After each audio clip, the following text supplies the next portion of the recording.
भारत ने अमेरिका या रूस पर अपनी रक्षा निर्भरता घटाने का फैसला किया है। भारत अपने 5वीं पीढ़ी के उन्नत मध्यम लड़ाकू विमान AMCA के लिए अगली पीढ़ी के जेट इंजन के मिलकर विकास करने और इसे बनाने के लिए फ्रांस के साथ एक ऐतिहासिक साझेदारी शुरू करने की तैयारी कर रहा है। दी इकोनॉमिक टाइम्स ने बीते 28 अगस्त को वरिष्ठ अधिकारियों के हवाले से यह जानकारी दी थी। भारत के रक्षा अनुसंधान एवं विकास संगठन DRDO और फ्रांसीसी एरोस्पेस दिग्गज सफरान की भागीदारी वाली $7 अरब की इस परियोजना से भारत की रक्षा आत्मनिर्भरता में उल्लेखनीय वृद्धि और पेरिस के साथ रणनीतिक संबंधों के प्रगाढ़ होने की उम्मीद है। माना जा रहा है कि यह इंजन चीन के फाइटर जेट इंजन के मुकाबले काफी ताकतवर होगा। वेडनेसडे बिग टिकट में इसे समझते हैं। वरिष्ठ अधिकारियों ने दी टाइम्स ऑन ऑफ इंडिया को बताया कि DRDO जल्द ही सुरक्षा मामलों की कैबिनेट समिति CCS से मंजूरी लेगा। इस सौदे, जिसमें पूर्ण प्रौद्योगिकी हस्तांतरण शामिल है, के तहत भारत में दोहरे इंजन वाले AMCA और भविष्य के प्लेटफार्मों के लिए 120 किलो न्यूटन इंजनों का डिजाइन, परीक्षण, प्रमाणन और उत्पादन किया जाएगा।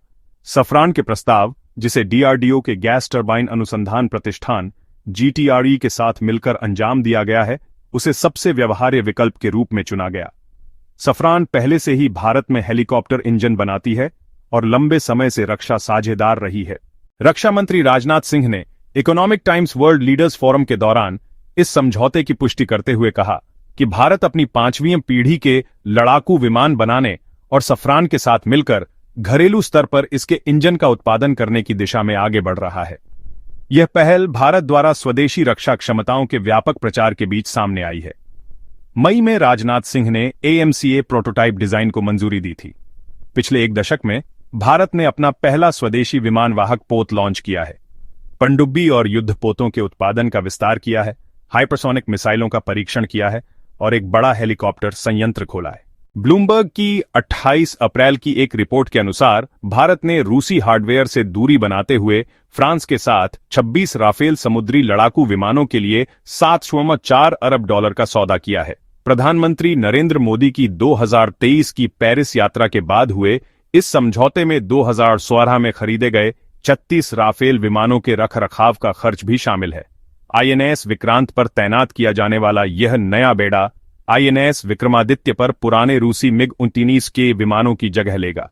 कभी मास्को का सबसे बड़ा हथियार ग्राहक रहा भारत, रूसी आपूर्तिकर्ताओं पर अपनी निर्भरता लगातार कम कर रहा है। SIPRI के आंकड़ों से पता चलता है कि 2010-14 के दौरान भारत के आयात में रूसी प्रणालियों का हिस्सा 57% था, लेकिन 2020 और 2024 के बीच यह केवल 36% रह गया।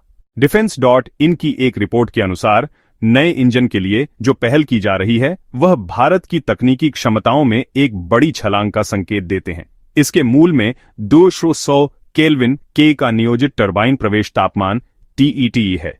इसका मतलब यह है कि अगर यह फाइटर इस तापमान को सह सकेगा तो यह दुनिया के सबसे उन्नत पावर प्लांट की विशिष्ट कैटेगरी में आ जाएगा। चीन के एरोस्पेस इंडस्ट्री अभी भी भरोसेमंद नहीं रही है। इसका प्रमुख इंजन शेनयांग WS-15, जो J-20 लड़ाकू विमानों के लिए है, का अनुमानित TET लगभग 1800-1900 का है। यह नए AMCA इंजन के लिए निर्धारित 200 के लक्ष्य से काफी कम है, जो सामग्री के स्थायित्व और तापीय दक्षता में निरंतर अंतर को दर्शाता है। माना जाता है कि कई चालू J-20 विमान अभी भी पुराने और कम शक्तिशाली WS-10C इंजन के साथ उड़ान भर रहे हैं, जिसका TET लगभग 1700-1800 का है और इसे अधिक बार रखरखाव की आवश्यकता होती है। इसके पहले यह बताया गया था कि भारत और रूस अगले 5 वर्षों में सालाना कारोबार को लगभग 50% तक बढ़ाने का लक्ष्य रखते हैं। इसे $100 बिलियन तक बढ़ाने का मकसद है, क्योंकि दोनों देश अमेरिका के साथ बढ़ते तनाव के बीच टैरिफ को कम करने और संबंधों को मजबूत करने पर विचार कर रहे हैं। संयुक्त राष्ट्र के कॉमट्रेड डेटाबेस के अनुसार 2024 में अमेरिका से हथियारों, गोला बारूद और पुर्जों का आयात $268 मिलियन था।